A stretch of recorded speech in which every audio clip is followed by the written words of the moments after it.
Okay, and here's a video on converting percents to decimals and vice versa. So this is something that your teacher, Mr. Sanders, mentioned that you needed more practice with when he graded your final. So we are going to be reviewing this.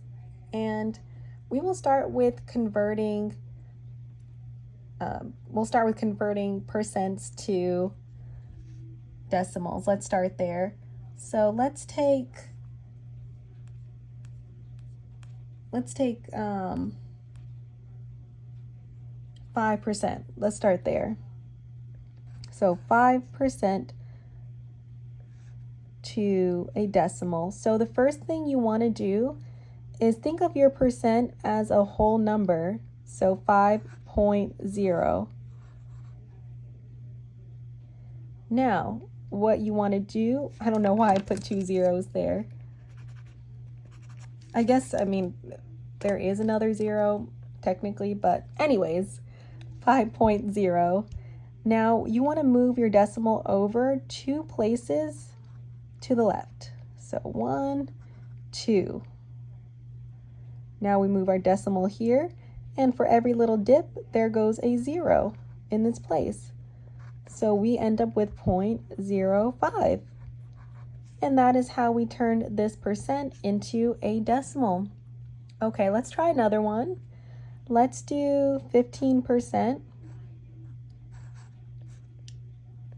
to a decimal. And remember, let's think of 15% as a whole number, 15.0. And let's move that decimal over 2 places. And we get 0.15. Now, let's switch the, I don't know how to put it. Well, let's kind of flip-flop things. That's how I'm trying to say it.